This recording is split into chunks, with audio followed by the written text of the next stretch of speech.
Hi, Rafe Palmer, STG Divorce Law. Got another question from our Illinois Divorce Support Network. This one is kind of a what-if question. The person says, curious what my soon-to-be ex can go after. We had initially came to an agreement. Now, months ago, we're going to pretrial. We make about the same income-wise. They've been in our house with our kid, kept everything, including the car, and since upgraded cars. I think they mean we've been in the house. The goal is equal custody, and I think they mean shared decision-making and 50-50 parenting time.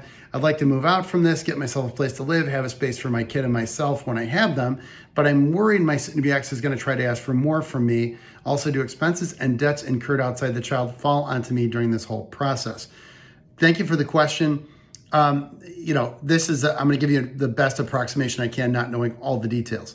But if you guys are getting along and you don't really say anything about trouble in terms of parenting, equal parenting time is doable. There should be no issue with that. The question is going to be the schedule, whether you do like a 7 and 7, week on, week off, which I don't love, or a 2-2-3 schedule, which is, Monday, Tuesday, Wednesday, Thursday, Monday, Tuesday, Wednesday, Thursday, Friday, Saturday, Sunday, and like rotate that. So there's a number of ways to slice a 50-50 schedule. Depends on the age of the child, schooling, where you guys are going to live and all that stuff. But in terms of what's going to happen, it's an equal division typically, unless you have unusual circumstances. You don't mention a prenup and you don't mention large premarital assets that might tilt the balance, or some weird medical condition. But it's not going to be an alimony case if your incomes are similar. It's going to be child support. Even though your incomes are similar, one person's going to pay probably a very small amount of child support to the other, like very small. And then you're going to split all the child's expenses probably more or less equally. Be very close to equal on the other child's expenses not covered by child support, like uncovered medical, orthodontic, that kind of stuff.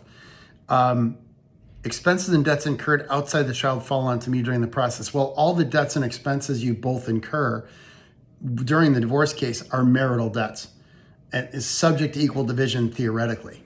So basically, you're just paying your bills out of your income is marital money, and while you're earning it, if you each are sort of spending out of your marital income, unless somebody's really outspending the other person, then it's pretty much a wash.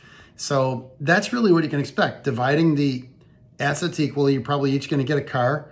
And if they have loans against them, you get the vehicle and the debt for the vehicle. And I don't know you don't really talk about whatever's going on with the house. I'm not sure about that. But that gives you a rough idea of what you can expect. This seems like a case that should settle. I don't know why it's dragging along and why you should really have a pretrial at this point. You don't talk about what the bone of contention is or what the argument's about. This case should be settled. Thanks for the question.